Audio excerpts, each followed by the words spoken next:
ഓം സദാശിവസമാരംഭാം ശങ്കരാചാര്യമധ്യമാം അസ്മദാചാര്യപര്യന്താം വന്ദേ ഗുരുപരംപരാം.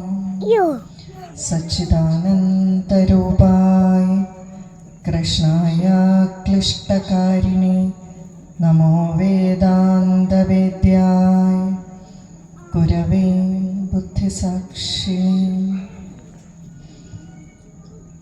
യജ്ഞാചാര്യന്മാരുടെ പാദങ്ങളിൽ മനസ്സാ പ്രണാമം. അതുപോലെ ഈ ഒരു യജ്ഞത്തിൽ പങ്കെടുക്കാനെത്തിയിരിക്കുന്ന എല്ലാ സജ്ജനങ്ങൾക്കും നമസ്കാരം. ഞാൻ മോഹൻ സാറിനോട് സംസാരിച്ചുകൊണ്ടിരിക്കുമ്പോൾ നാളെ ഇങ്ങനെ ഒരു യാത്രയുണ്ട് എന്ന് പറഞ്ഞതേ ഉള്ളൂ. പക്ഷെ അദ്ദേഹം അത് യജ്ഞാചാര്യനോട് പോയി പറഞ്ഞു. പിന്നെ ഞാൻ ഓർത്തപ്പോൾ അത് നന്നായി തോന്നി. കാരണം അദ്ദേഹത്തിന് ഇന്ന് മഹാത്മ്യമാണ്. 6 അധ്യായമുണ്ട്. എത്രമാത്രം പറയാനുണ്ട്.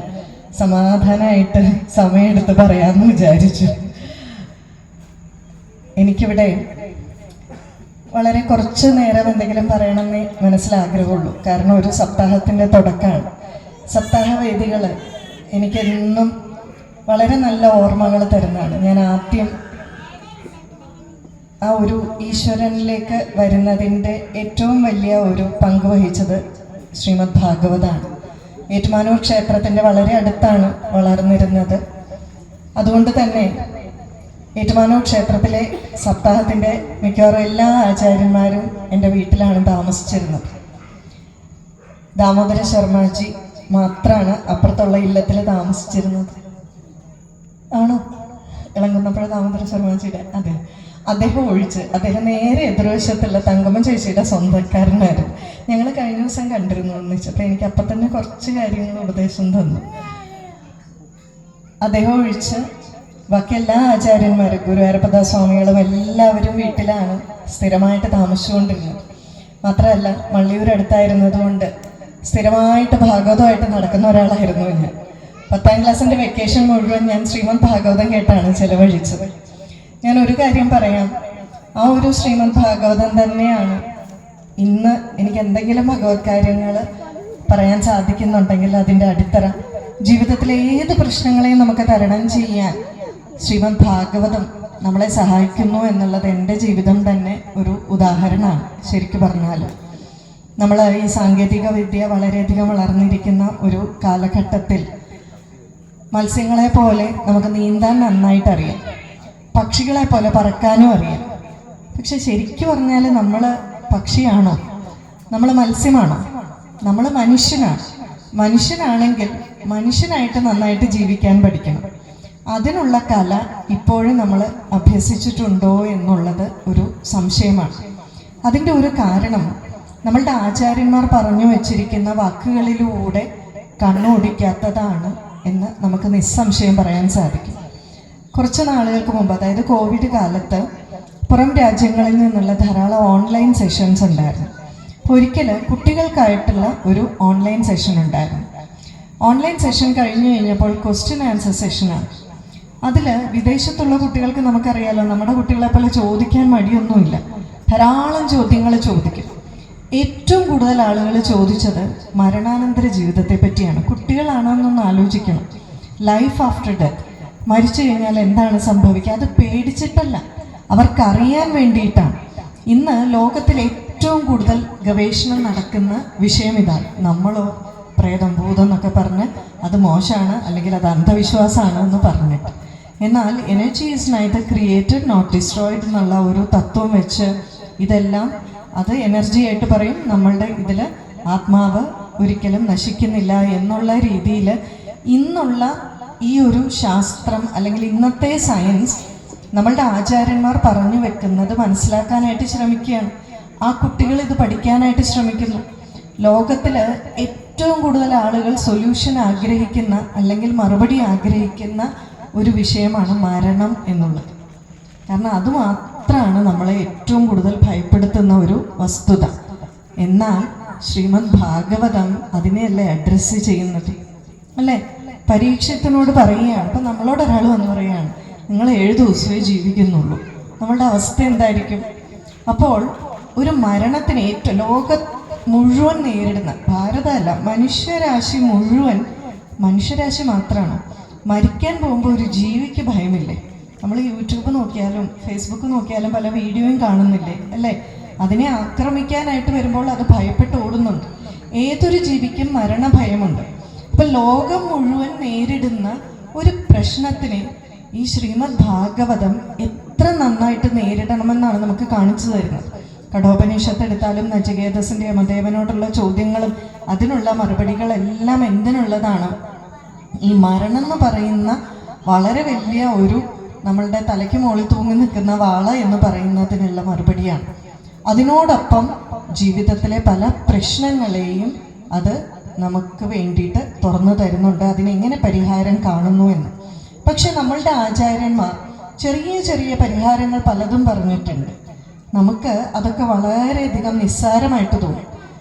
കാരണം എന്താന്ന് വെച്ചാൽ നമ്മളിൽ ഉണ്ടാകുന്ന പല മാറ്റവും സൂക്ഷ്മമാണ്. വളരെ പെട്ടെന്ന് ഈ മാറ്റങ്ങൾ മനസ്സിലാവില്ല. അതുകൊണ്ട് തന്നെ മാറ്റം ഉണ്ടാകുന്നുണ്ടെന്ന് നമ്മൾ തിരിച്ചറിയുമില്ല. നമ്മളുടെ ജീവിതചര്യയിൽ ഓരോ കാര്യങ്ങളും ഉൾപ്പെടുത്തിയിരിക്കുന്നത് ക്രമേണ നമ്മളിൽ ഒരു മാറ്റമുണ്ടായി നമ്മളുടെ ആരോഗ്യമൊക്കെ വളരെ നന്നായിട്ടിരിക്കുന്നതിന് വേണ്ടിയിട്ടാണ്.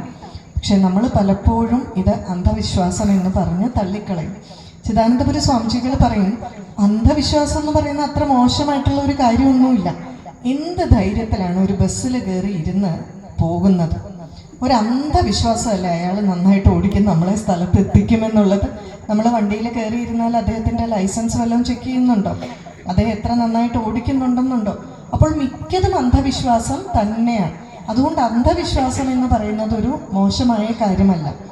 പക്ഷേ എവിടെയാണ് ചെറുതായിട്ടാണെങ്കിലും നമുക്ക് താളം തെറ്റാൻ തുടങ്ങിയത്? ഞാനൊരു കോളേജ് അധ്യാപിക ആയതുകൊണ്ട് തന്നെ പല മാതാപിതാക്കളും കുട്ടികളെ പറ്റി പരാതി പറയാറുണ്ട്. അതായത് കുട്ടികൾ നല്ല ബഹളമാണ്, തർക്കോത്തരം പറയും, പറഞ്ഞാൽ കേൾക്കുന്നില്ല എന്നൊക്കെ. ഇപ്പം ചിദാനന്ദപുരി സ്വാമിജി ചോദിക്കും അമ്മമാരോട്, കൊടുക്കാനുള്ളത് കൊടുക്കേണ്ട സമയത്ത് കൊടുക്കേണ്ടതുപോലെ കൊടുത്തായിരുന്നോ? ഇല്ലെങ്കിൽ നമ്മൾ പിന്നെ പറഞ്ഞിട്ട് കാര്യമില്ല. അതിന് ഏറ്റവും പ്രധാനം നമ്മളുടെ ആചാര വ്യവസ്ഥിതികൾ, ആചാരങ്ങളെപ്പറ്റി നമ്മുടെ കുട്ടികൾക്ക് വേണ്ട അറിവ് കൊടുക്കാത്തതാണ് ഇന്നത്തെ ഏറ്റവും വലിയ ദുരവസ്ഥ. വിഷ്ണു സഹസ്രനാമത്തിൽ പറയുന്നത് എന്താണ്? ആചാര പ്രഭവോ ധർമ്മ, ധർമ്മസ്യ പ്രഭുരച്യുത. ആചാരത്തിൽ നിന്നും ധർമ്മം ഉദ്ഭവിക്കുന്നു. ആ ധർമ്മമാണ് ഭഗവാൻ. മാത്തമാറ്റിക്സ് അറിയാവുന്നവർക്കറിയാം, if A equal to B and B equal to C, properties പഠിക്കുമ്പോൾ then A equal to C. അപ്പോൾ ആചാരം ഈക്വൽ ടു ധർമ്മമാണ്. ധർമ്മം ഈക്വൽ ടു ഭഗവാൻ ആണെങ്കിൽ ആചാരം ഈക്വൽ ടു ധർമ്മം തന്നെയാണ്. ഈ ആചാരത്തിലൂടെ നമ്മളുടെ സാംസ്കാരികവും മാനസികവും ശാരീരികവുമായിട്ടുള്ള ആത്മീയവുമായിട്ടുള്ള ഉന്നതി ആചാര്യന്മാർ കണ്ടിരുന്നു. പക്ഷെ എപ്പോഴാണോ നമ്മുടെ കുട്ടികളെ ഇതിലേക്ക് വിടാത്തത്, അന്ന് തൊട്ട് ഈ പ്രശ്നങ്ങളെല്ലാം വരാൻ തുടങ്ങി. ഞാനൊരു ഉദാഹരണം പറയാം. നമ്മൾ ദൃഷ്ടിദോഷം എന്ന് പറയാറുണ്ട് അല്ലേ? അപ്പോൾ പറയും, ചുമ്മാ ഓരോന്നിങ്ങനെ പറയും, ദൃഷ്ടിദോഷം. ഭഗവാൻ സത്യസായി ബാബ ഈ ദൃഷ്ടിദോഷത്തിനെ പറ്റി പറയും.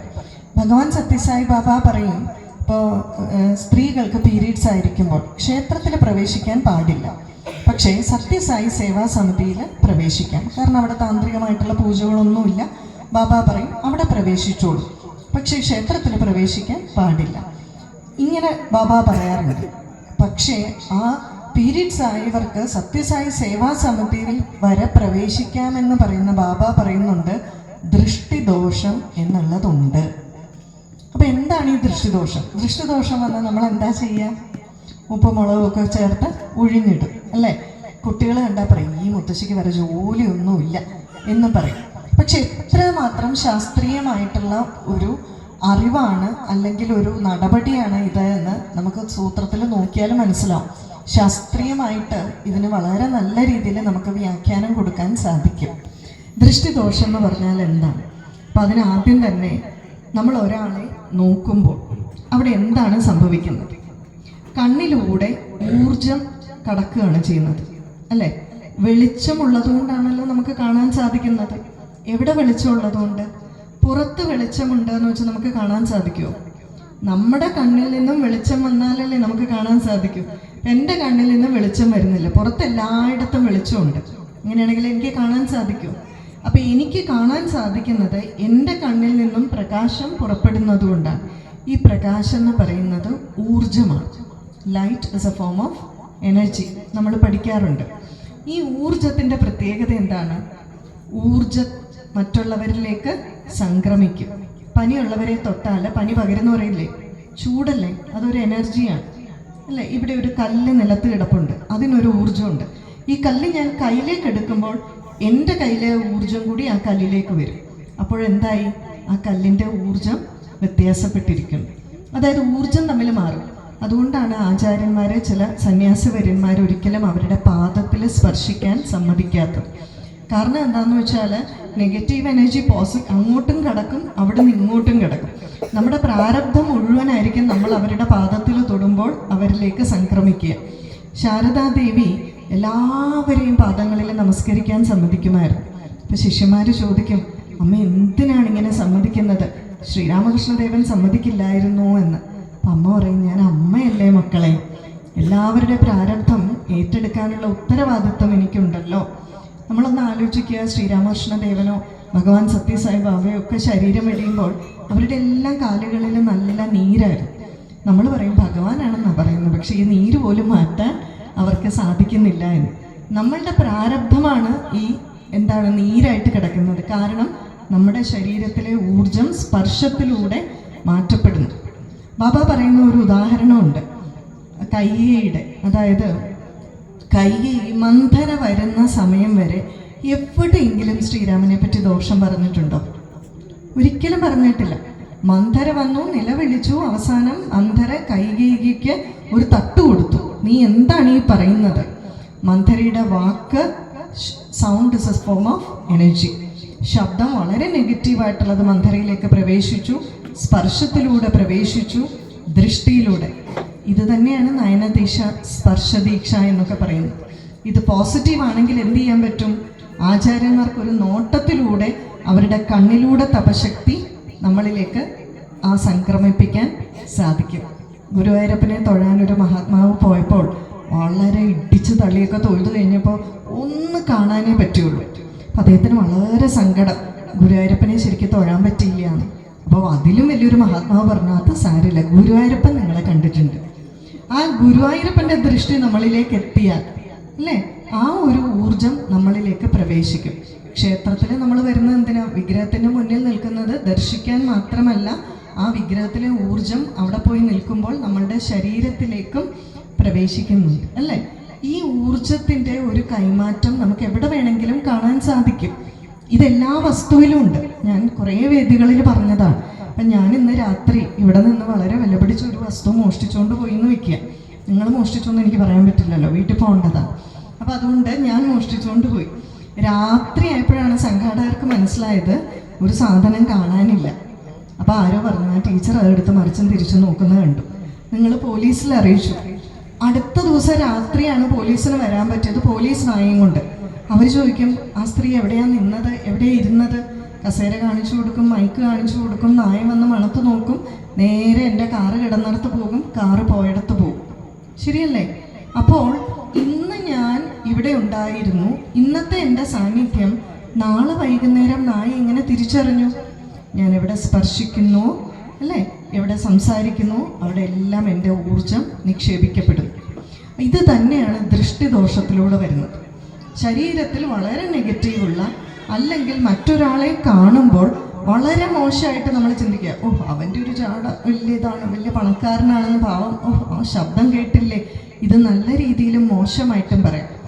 ഈ ചിന്ത, ഈ ഊർജം നമ്മളിലേക്ക് പ്രസരിക്കപ്പെടും. ഇത് നമ്മളെ ബാധിക്കാതിരിക്കുന്നതിന് വേണ്ടിയിട്ടാണ് പല പ്രവൃത്തികളും നമ്മളോട് ചെയ്യാനായിട്ട് പറയുന്നത്. ഈ കച്ചേരിയൊക്കെ വായിക്കുന്നവരെ ശ്രദ്ധിച്ചിട്ടുണ്ടോ? വളരെ വലിയ ചുമന്ന പൊട്ടുകൊടും സാറും ഒക്കെ തൊട്ടിട്ടുണ്ട് അല്ലേ? അറിഞ്ഞോ അറിയാതെയോ എനിക്കറിയില്ല, പക്ഷെ വളരെ വലിയ ചുമന്ന പൊട്ടൊക്കെ തൊടുമ്പോൾ ഒരാളെ കാണുമ്പോൾ നമ്മുടെ ദൃഷ്ടി ആദ്യം എങ്ങോട്ടാണ് പോവുക? ആ പൊട്ടിലേക്കാണ് അല്ലേ? ആ ദൃഷ്ടി ആദ്യം തന്നെ ഒരു മനുഷ്യൻ്റെ ശരീരത്തിൽ എന്ത് നെഗറ്റീവ് ഉണ്ടോ ആ നോട്ടത്തിലൂടെ ആദ്യം തന്നെ അതിലേക്കങ്ങ് അത് വലിച്ചെടുക്കും. ഇത് തന്നെയാണ് ദൃഷ്ടിദോഷത്തിന് ഉപ്പ് ഒക്കെ മുളകും ഒക്കെ ചേർത്ത് ഒഴിഞ്ഞിടണം എന്ന് പറയുന്നത്. കാരണം ഉപ്പിനൊരു പ്രത്യേകതയുണ്ട്, ഏത് നെഗറ്റീവായിട്ടുള്ള ഊർജത്തിനെയും ഉപ്പ് വലിച്ചെടുക്കും. ഉപ്പെന്ന് പറയുന്നത് ഒരു കെമിക്കൽ ആണ് അല്ലേ? അതിൻ്റെ ഒരു പ്രത്യേകതയാണ് ഇത് പറഞ്ഞു കഴിഞ്ഞാൽ. കുറച്ച് നാളുകൾക്ക് മുമ്പ് കുറേ സൈനികരല്ല, പോലീസിലെ ഒരു പ്രത്യേക വിഭാഗത്തിലുള്ളവർ വളരെ വലിയൊരു ഡ്രെയിനേജിൽ തപ്പിയായിരുന്നു. ഈ ചെളിക്കുഴിയിൽ വളരെ വലിയൊരു ഡ്രെയിനേജിൽ ഒരാൾ വീണു പോയിട്ട്. ഇതെല്ലാം കഴിഞ്ഞ് ഡോക്ടേഴ്സിൻ്റെ അടുക്കൽ ഇവർക്കൊരു പ്രത്യേക ചികിത്സ ഉണ്ടായിരുന്നു.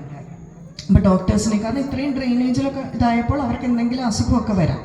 അപ്പോൾ ഡോക്ടർ നിർദ്ദേശിച്ച ഒരു മറുപടി അല്ലെങ്കിൽ ഒരു പ്രതിവിധി സമുദ്ര സ്നാനമാണ് ഇവരോട്. അപ്പോൾ ആ സമയം ടൈഡ് വേലിയിറക്കമൊക്കെ വരാൻ സാധ്യതയുള്ളതാണ്.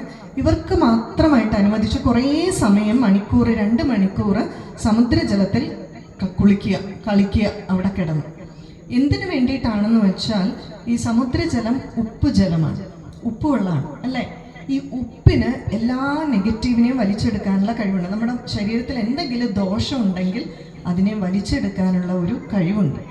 അതുകൊണ്ടാണ് സമുദ്ര സ്നാനം വളരെ വിശേഷമാണെന്ന് പറയുന്നത്. ദൃഷ്ടി ദോഷമുള്ളവരോട് പൊതുവെ പറയും എന്ത് ചെയ്യണമെന്ന് വെച്ചാൽ ഒരു ബക്കറ്റിൽ കുറച്ച് കല്ലുപ്പിട്ട് നന്നായിട്ട് കലക്കുക. ആ കല്ലുപ്പിൻ്റെ തരിയെല്ലാം പോയി കഴിയുമ്പോൾ ബക്കറ്റിലെ വെള്ളം അതുപോലെ തല തൊട്ട് അങ്ങ് കമത്തി ഒഴിക്കുക. ഒരു 2 മിനിറ്റ് വെയിറ്റ് ചെയ്യുക. എന്ന് വെച്ചാൽ എന്താ, ആ ഉപ്പൊക്കെ ശരീരത്തിൽ പിടിച്ചിട്ട് ആ നമ്മുടെ എന്തെങ്കിലും ദുഷിച്ചതുണ്ടെങ്കിൽ അതിനെ വലിച്ചെടുക്കണം. അതിനുശേഷം സാധാരണ ജലം ഉപയോഗിച്ച് കുളിക്കാമെന്ന് പറയും. ഇത് തന്നെയാണ് ഉപ്പും മുളകും ഒക്കെ ഇട്ട് ഒഴിയുമ്പോൾ ചെയ്യുന്നത് അല്ലേ? ആ തൊട്ടടുത്ത് നിന്ന് ഒഴിയുമ്പോൾ നമ്മൾ എവിടെ നിൽക്കുന്നുവോ നമ്മുടെ ശരീരത്തിൽ നിന്നുള്ള ഊർജം ഈ പരിസരത്തിലെല്ലാം ഉണ്ട്. അപ്പോൾ ഉപ്പും മുളകും ഒക്കെ കയ്യിൽ പിടിച്ച് ഒഴിയുമ്പോൾ ആ ഉപ്പ് എന്ത് ചെയ്യും? എന്തെങ്കിലും ദോഷം ഉണ്ടെങ്കിൽ അതെല്ലാം വലിച്ചെടുക്കും. അത് കഴിഞ്ഞിട്ട് എന്ത് പറയും? തുപ്പാൻ പറയും അല്ലേ? നമ്മുടെ ഉള്ളിൽ എന്തെങ്കിലും നെഗറ്റീവ് ഉണ്ടെങ്കിൽ തുപ്പലിലൂടെ, മലത്തിലൂടെ, മൂത്രത്തിലൂടെയൊക്കെ അല്ലേ പോകുന്നത്. അപ്പോൾ അത് കഴിഞ്ഞ് അതുകൊണ്ട് കത്തിക്കും. തുപ്പലൊക്കെ വേണമെങ്കിൽ ചെയ്താൽ മതി. നമ്മൾ ആചാരം നമ്മൾക്ക് ഉചിതമെന്ന് തോന്നുന്നത് ചെയ്യുക. അത് കഴിഞ്ഞത് കത്തിച്ചു കളയും. കത്തിച്ചു കളയുന്ന എന്തുകൊണ്ടാണ്? ഈ ഏത് വസ്തുവിനും ഊർജമുണ്ട്. മുമ്പ് പറഞ്ഞതുപോലെ കല്ലിനും ഊർജമുണ്ട്, ഉപ്പിനും ആ മുളകിലും ഒക്കെ ഊർജമുണ്ട്, ആ നെഗറ്റീവ്. അതാണ് നമ്മൾ കത്തിച്ചു കളയുന്ന. അഗ്നിയുമായിട്ട് സംയോജിക്കുമ്പോൾ എന്തും പരിശുദ്ധമാകും. അപ്പോൾ എത്ര മനോഹരമായിട്ടുള്ള രീതിയിലാണ് നമ്മുടെ ശാരീരികമായിട്ടുള്ള സുസ്ഥിതിയെ മനസ്സിലാക്കി ആചാര്യന്മാർ ഇങ്ങനെയുള്ള ഓരോ ആചാരങ്ങൾ തന്നിരുന്നത്. ഇത് നമ്മൾ മനസ്സിലാക്കാതെ പോയതുകൊണ്ട് തന്നെ നമ്മുടെ സമൂഹം ഇന്ന് ഹിന്ദു മതം വളരെ വലിയ അന്ധവിശ്വാസങ്ങളുടെ ഒരു കൂട്ടാണ് എന്നുള്ള രീതിയിൽ നമ്മുടെ കുട്ടികൾ ഇതിനെ മാനിക്കാതെ വരാൻ തുടങ്ങി. എന്നാൽ നമ്മളുടെ സംസ്കാരത്തിൽ അനാചാരമുണ്ട്, ദുരാചാരങ്ങളും ഒക്കെ ഉണ്ട്. ഈ അനാചാരങ്ങളും ദുരാചാരങ്ങളും പുറത്തുനിന്ന് ആരും വന്ന് നിർത്തലാക്കിയതല്ല, നമ്മളുടെ ആചാര്യന്മാർ തന്നെയാണ് വന്ന് നിർത്തലാക്കിയത്. അതിനുള്ള ഒരു ഉദാഹരണം കൂടി പറഞ്ഞിട്ട് ഭഗവാന്റെ പാദങ്ങളിൽ സമർപ്പിക്കാം. അനാചാരം എന്ന് പറഞ്ഞാൽ, ഒന്ന് ആചാരം എന്താണെന്ന് വെച്ചാൽ നമ്മൾ ആചരിക്കേണ്ടത് അല്ലേ, നമ്മൾ ചെയ്യേണ്ടത്. അനാചാരം എന്ന് പറഞ്ഞാലോ ചെയ്യാൻ പാടില്ല, പക്ഷെ ചെയ്തു എന്ന് വെച്ച് സമൂഹത്തിന് ദോഷമൊന്നുമില്ല. ദുരാചാരം എന്ന് വെച്ചാലോ ചെയ്യാൻ പാടില്ല, ചെയ്താൽ അത് സമൂഹത്തിന് ദോഷമായി ഭവിക്കുന്നതുമാണ്. അപ്പൊ ഏതാണ് കൂടുതൽ പ്രശ്നക്കാരൻ? ദുരാചാരം അല്ലേ? അനാചാരത്തിന് ഒരു ഉദാഹരണം പറയാം. സ്വാമിജി എപ്പോഴും പറയുന്നതാണ്. ഒരു വീട്ടിലൊരു ഗൃഹനാഥൻ ഉണ്ടായിരുന്നു. അപ്പം അദ്ദേഹം ഭഗവാന് പൂജയൊക്കെ ചെയ്യും, പാലൊക്കെ നിവേദിക്കും.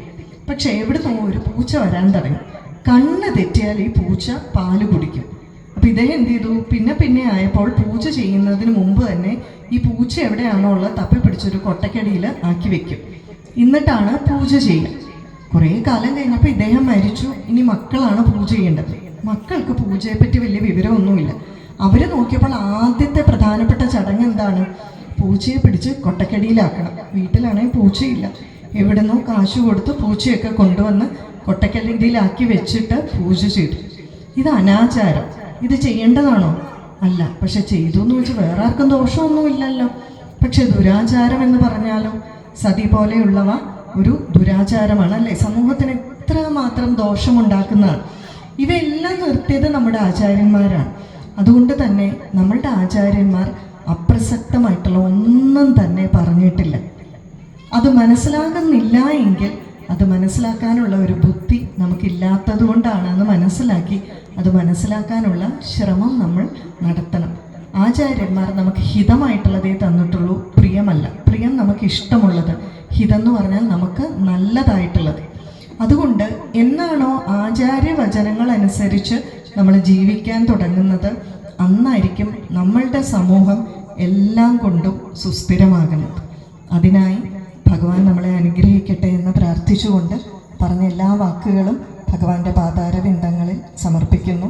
എന്നെ ക്ഷമയോടെ ശ്രവിച്ച എല്ലാ സജ്ജനങ്ങൾക്കും അതുപോലെ യജ്ഞാചാര്യനും സഹയജ്ഞാചാര്യന്മാർക്കും പ്രണാമം അർപ്പിച്ചുകൊണ്ട് എന്നെ ഈ പ്രഭാഷണത്തിനായിട്ട് ക്ഷണിച്ച എല്ലാ ഭാരവാഹികൾ അതുപോലെ ശരത് കൃഷ്ണ എല്ലാവർക്കും നന്ദി പറഞ്ഞുകൊണ്ട് നിർത്തുന്നു. നമസ്തേ.